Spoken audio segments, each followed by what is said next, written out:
Շանթի եթերը շարունակում է հեռանկարը։ Ազգային ժողովի ընտրությունների քարոզարշավն ավարտվում է։ Շուրջ 1 ամիս քաղաքական ուժերը ներկայացրել են իրենց ծրագրերը, հանդիպել քաղաքացիների հետ, փորձել համոզել ընտրողներին եւ ստանալ նրանց վստահությունը։ Այսօր մեր տաղավարում ուժեղ Հայաստան դաշինքի ցուցակը գլխավորող Նարեկ Կարապետյանն է։ Խոսենք քարոզարշավի արդյունքների, այս ընթացքում ամենաշատ քննարկված թեմաների, ընտրությունների շուրջ հնչող գնահատականների, արտաքին ազդեցությունների մասին խոսակցությունների, ինչպես նաեւ անվտանգության եւ սոցիալ-տնտեսական ծրագրերի մասին։ Պարոն Կարապետյան, նախ շնորհակալություն մեր հրավերն ընդունելու համար։ Ամենաթարմ ըստեյության թեմայից սկսենք։ Բարև ձեզ, պարոն Հակոբյան, շնորհակալ եմ հրավիրելու համար։ Հայտնի դարձավ, որ Հանրապետության կուսակցությունը դիմելու է կենտրոնական ընտրական հանձնաժողով, ամեն դեպքում նրանց կողմից այդպիսի հայտարարություն հնչել է, որպեսզի քննարկվի ուժեղ Հայաստան դաշինքի մասնակցություն ընտրություններին չեղյալ հայտարարելու հարցը։ Ձեր մեկնաբանությունը։ Իշխանությունը ստացել է վերջին հարցումների պատասխանը։ Վերջին հարցումներով, անգամ ամենապեսիմիստական հարցումներով նրանք գնում են։ Փաշինյանը գնում է։ Ու այդ պատճառով կարող է փորձի ժողովրդից գողանա ընտրությունները։ Մենք պետք է ուշադիր լինենք, սիրելի հայրենակիցներ։ Շատ կարևոր պահ է։ Այս ուժը, այս իշխանությունը գնում է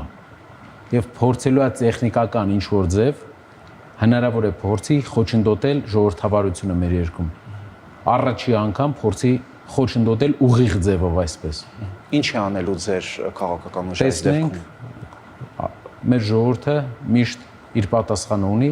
բայց հուսով եմ այդպիսի կարմիր գիծ չեն անցնի, անգամ եթե պարտվում են, տենց բան չեն անի, որովհետև դա արդեն նախադեպ է յուրաքանչյուր հաջորդ իշխանության համար եւ դա բերելու է լրիվ ուրիշ հետևանքների, որովհետև լեգիտիմությունը Հայաստանում լինելու է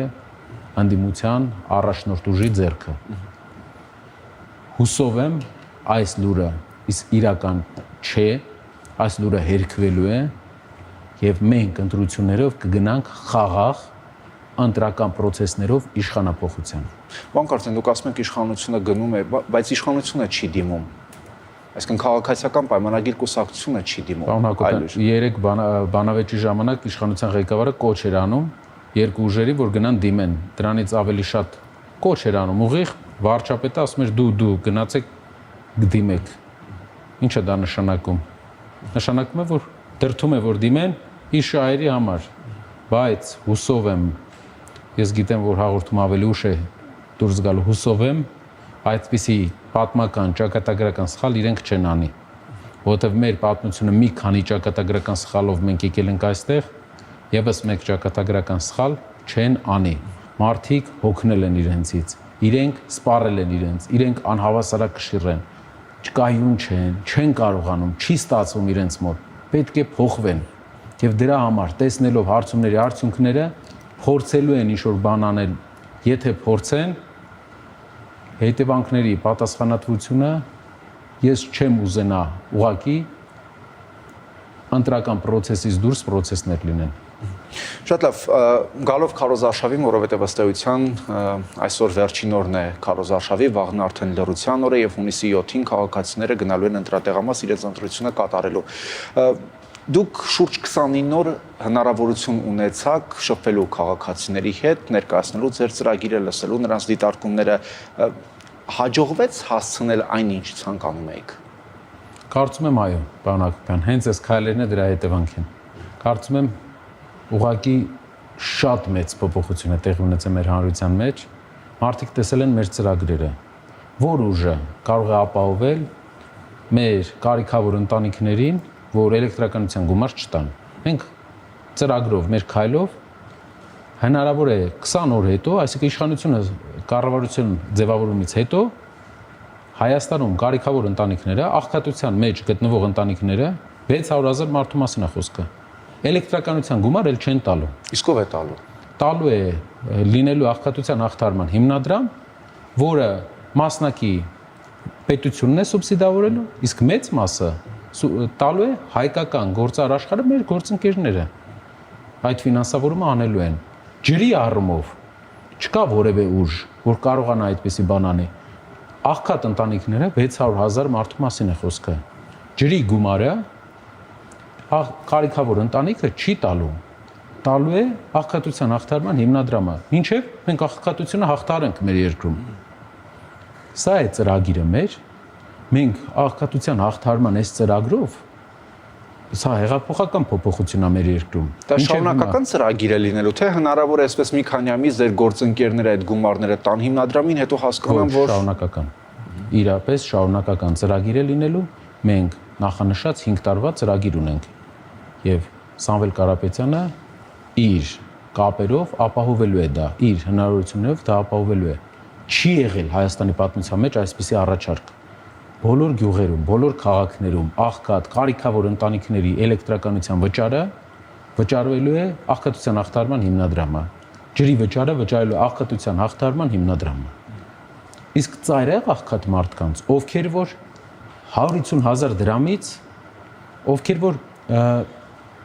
հացի խնդիր ունեն, ամսական 5 հոգանոց ընտանիքը 150,000 դրամ է ստանալու որպես նպաստ, էլի աղքատության հաղթարման հիմնադրամից։ Ես վստահ եմ, որ բազմաթիվ քաղաքացիներ կան, ովքեր որ ասում են, դե լավ, էս 30 տարի մենք ինչ խոստում ասես, որ չլսեցինք։ Մեկն ասում է թոշակներն այսքան է բարձրանալու, լսել են նախորդ ընտրություններին։ Այ չափելի ցուցիչը որն է եւ ինչու է այս անգամ պետք է հավատա։ Շնորհակալ եմ։ Անցյալը, պարոն Հակոբյան։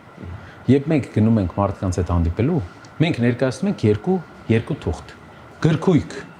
մի ամբողջ գիրք, գրքույկ փոքր, թե ինչ արեց Սամվել Կարապետյանը վերջի տարիներին Հայաստանում, իր միջոցներից Հայաստանի համար, եւ մի հատ թուղթ, մի գրքույկ ինչ է արել, եւ մի թուղթ թե ինչ է նա ասում, որ կանի։ Մենք պետք է համեմատենք մարդու անցյալը։ Այս մարդը ունեցել է հնարավորություն անելու, արել է։ Մարդը, ով հարյուրավոր միլիոններ է բերել Հայաստան, ով տասնյակ հազարավոր աշխատատեղեր է ստեղծել, ով դրա մասնագետն է, պետական, իրավաբանական եւ իրավական հնարավորություններ ունենալով, պետական ինստիտուտների հնարավորություններ ունենալով, տասնյակ անգամներ ավելի մեծ արդյունք է ցույց տալու ժողովրդի համար ողի վրա։ Եվ դա լիներ մարդ, ով այդ փորձը չուներ, հնարավոր հրաշալի մարդ, բայց այդ փորձը չունի, մարդը չունի կառավարչական փորձ։ Եվ նա այդպիսի խոստումներ տար։ Իհարկե մեր հասարակությունը կարող էր ասել կասկածելի է,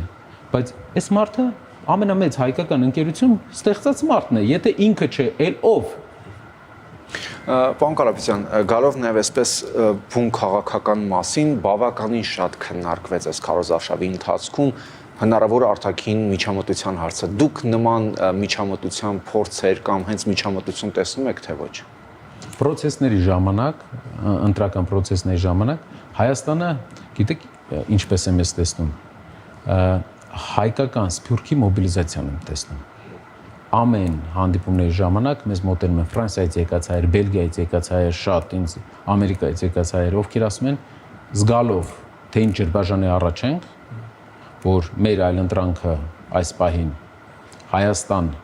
Հայաստանի էթնիկ միատարրության խախտումն է, այսինքն հայ ժողովրդից բացի այլ ժողովուրդ Հայաստան բերել բնակեցնելու խնդիր կա, մարդիկ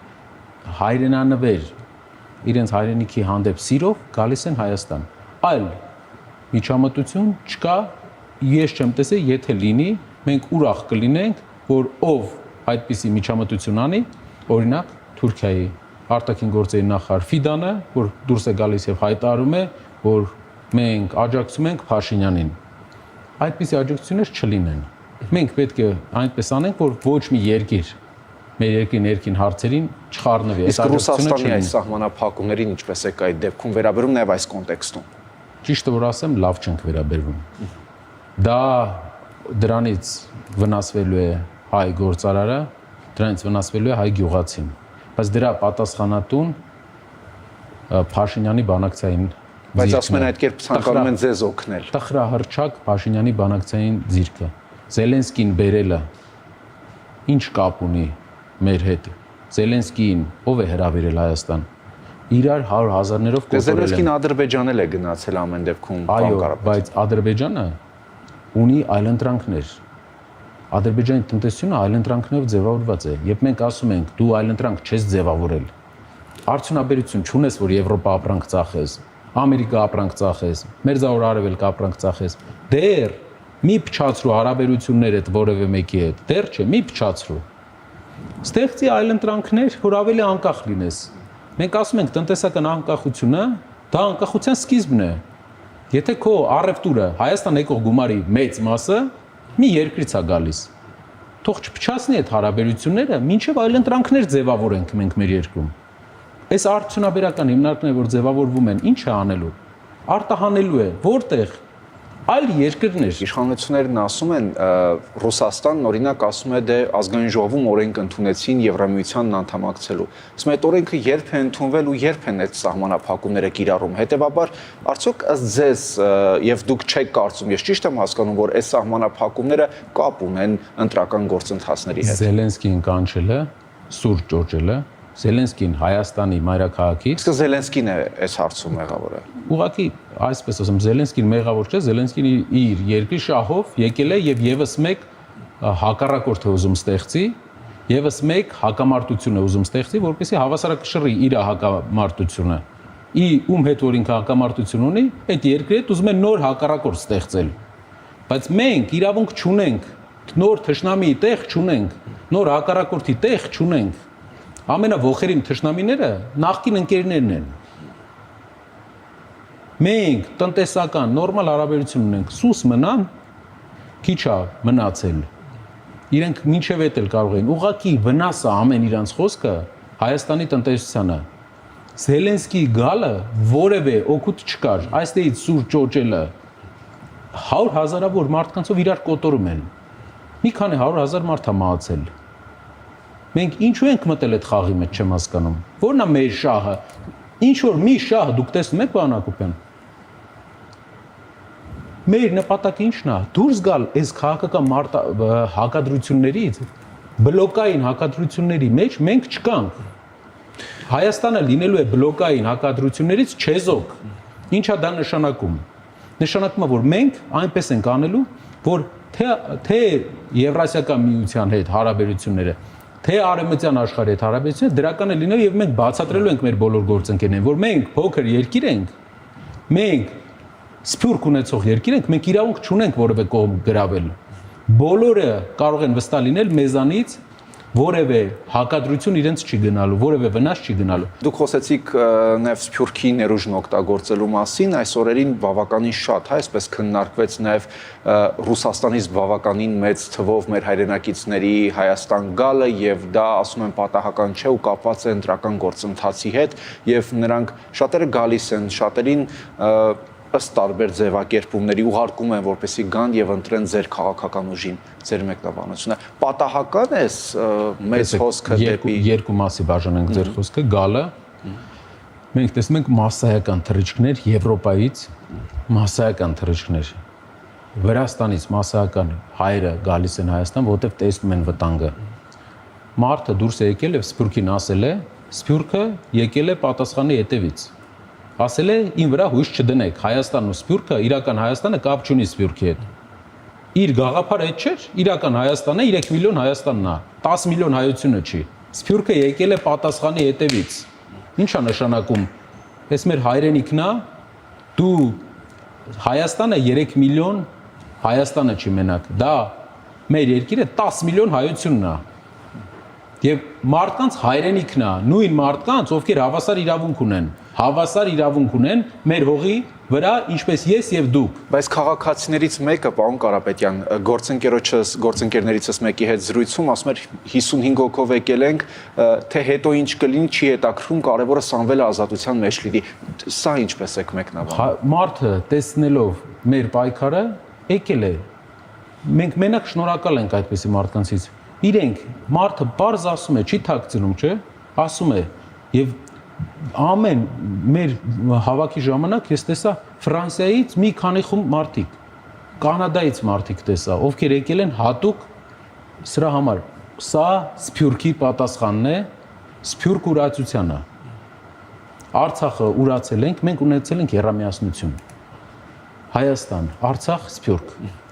Արցախը ուրացել է։ Սփյուռքին ասել է իրական Հայաստանը դա 3 միլիոն հայությունն է, այսինքն 7 միլիոնանոց Սփյուռքը Հայաստանի հետ կապ չունի, ասել է մեր վրա հույս չդնեք, Շվեյցարիայում է ասել։ Եվ բառացիորեն կարող եմ ցիտել, բայց միտքը նույնն է։ Սփյուռքը եկել է վերադարձել է պատասխանով։ Ինչ է նշանակում։ Սա քո սեփականությունը չի։ Էս մեր հայրենիքն է, մեր պապերի հայրենիքն է եւ Հայաստանի կառավարման վատ լինելու պատճառով են մարդիկ թողել գնացել։ Գործարանների, մենք գործարանների, որի մասին մենք ասում ենք, դրել գործարանները մետալալոմի գնով քանդել, ծախել են, չեն հանձնեմ գործարարների, իմ մասնագիտության տեր, իմ գոլեգաներին, որ աշխատացնեն։ Այդ պատճառով աշխատանք չլինելու համար գնացել են հայերը։ Մենք պետքա վերականգնենք այդ գործարանները, որ հայերը հետ գան, ոչ թե ասենք կապ չունենք իրար հետ։ Պարոն Կարապետյան, քարոզարշավի այս ընթացքում բավականին շատ քննարկվեց նաև այն թեզը, գուցե այդպես ձևակերպեմ, հա, որ դուք ասում եք, այ 300,000 ադրբեջանցիներ եւ այլն, եւ այդ թեզն էլ ոչ միանշանակ ընդունվեց, որովհետեւ դա մեղմ ասած ասցին ապատեղեկատվություն է։ Պարոն Հակոբյան, շնորհակալ եմ այդ հարցի համար։ Ես ուզում եմ մեր հայրենակիցներին ներկայացնեմ, եթե կամերան հնարավորություն ունենա ցույց տա, Հայաստանի արտաքին հետախուզության ծառայության տվյալները, որ 3 բանավեճում մենք սա ցույց տվեցինք։ Ինչ է ասում արտաքին հետախուզությունը Հայաստանի։ Ասում է, որ Ադրբեջանի կողմից պետական մակարդակով առաջ տարվող այսպես կոչված Արևմտյան Ադրբեջանի եւ Արևմտյան ադրբեջանցիների վերադարձի ուղեկցող գործողությունները էականորեն բացասաբար են ազդում եւ ռիսկեր են ստեղծում։ Բայց դա չի նշանակում, որ ուժային մարմինները սթափ գնահատում են իրավիճակը, այսինքն պատրաստ են այդտեղից դրանից վտանգ, վախի մթնոլորտ եւ այլն։ Այո, ու այստեղ ուրիշ բան կա։ Ադրբեջանը նոր ազգային գաղափարախոսություն դարձնելով այս հարցը, սա արտաքին հետախուզության ծառայության Հայաստանի պետական անվտանգության կառույցի հաշվետվությունն է, որ ասում է, որ սա դառնում է նոր գաղափարախոսություն Ադրբեջանի, որի մասին Հայաստանի հասարակությանը չեն տեղեկացրել։ Այս մարդիկ Օրդուբադում Մեղրիից 10 կիլոմետր հեռավորության վրա վերադարձ Արևմտյան Ադրբեջան մեծ ֆորում են անում ընտրությունից 11 օր հետո։ Իրենք ամեն օր նոր գաղափարախոսություն են սարքում։ Մենք չենք լսում սա։ Հիշում եք, երբ որ ասում են սահմանադրության փոփոխելու հարցը, այստեղ էլ երկրորդ բանը, սահմանադրության փոփոխման հարցը շատ էին հարցնում Փաշինյանին, թե արդյոք դա նախապայման լինելու է խաղաղության պայմանագրի։ Ուրեմն հունիսի 12-ին 2024 թվականի, տարուկես 2 տարի առաջ Փաշինյանը հայտարարել է, սահմանադրության փոփոխությունը բանակցության մաս չի կարող լինել։ Հա, հիմա էլ ասում են բանակցության մաս չէ։ Բայց փոխում են, չէ՞, սահմանադրությունը իրենց պայմաններով։ Եվ ասում են մենք վաղուց ունենք այդ նպատակը։ Փոխում են սահմանադրությունը իրենց ասած պայմաններով ու անկախության հռչակագրի հանելով։ Այսինքն իրենք չեն փոխում, նոր սահմանադրություն են գրում, որովհետև անկախության հռչակագիրը անփոխարին չփոխվող կետ է։ Նոր սահմանադրություն են գրում։ Ինչ է սա նշանակում, որ ինքը բառացի ասել է սահմանադրության փոփոխությունը բանակցության մաս չի կարող լինել, բայց վերջում փոխել է սահմանադրությունը։ Հիմա ասում է ադրբեջանցիների վերադարձը չկա այդպիսի բան, 3 բանավեճի ժամանակ ուղիղ ինձ ասում էր, հենց սա ցույց էի տալիս, ասում էր սա հիմ բան է։ Ցույց տվեցի, որ 26 թվին, 2026 թվին մեր ազգային պետական անվտանգության ծառայությունը սա ներկայացրել է, որից պատասխան չեղավ։ Ասում են ավելի շատ դուք եք ադրբեջանական այդ խոսույթները այստեղ շրջանառում, քան իրենք ադրբեջանցիները։ Մենք կարողանանք ճնշում գործադրել, որ այդպիսի բան չանեն։ Երբ որ դու տեսնում ես տանկ է գալի քո վրա, զգուշացնում ես ընկերոջը տանկ է գալի մեր վրա, թե ասում ես եկեք տանկից չխոսանք, տանկից որ խոսում ենք, դա դառնում է օրակարգ մեր կյանքում, բայց տանկը մոտեցավ արդեն։ Մեր վրա տանկ է գալի, մեր վրա տրակտոր է գալի։ Պետք է ասենք, որ գալիս է, ու դրա համար մենք միջոց ենք առաջարկում, որը խաղաղ ամենաճիշտ միջոցն է։ Խաղաղության պայմանագրի ստորագրելուց հետո ընդունելու ենք հակասապարովյան օրենք, որով ադրբեջանցիներին իրավունք չի տրվելու Հայաստանում հող գնել, իրավունք չի տրվելու նվեր ստանալ որևէ բան, իրավունք չի տրվելու բնակարան գնել եւ 10 օրից ավել Հայաստանի տարածքում լինել։ Վերջում 20 վայրկյան ձեր խոսքը քաղաքացիներին, քանի որ ըստ էության մեր եթերաժամը մոտեցավ իր ավարտին։ Սիրելի հայրենակիցներ, իրար հետ մեծ ճանապարհ անցանք, իրար հետ մոտ ենք աղթությանը, մեծ փոփոխությանը, գնացեք ընտրությունների, արեք ձեր քայլը։ Սիրելի հայրենակից, դու ունես հնարավորություն, որ իրար հետ ստեղծենք ուժեղ Հայաստան, մեծ փոփոխություն բերենք ու մեր մեջ կուղենք։ Բոլորս իրար հետ շնորհակալ եմ ձեզանից այս աջակցության համար։ Շնորհակալություն։ Հեռանկարում ուժեղ Հայաստան դաշինքի ցուցակը գլխավորող Նարեկ Կարապետյանն էր։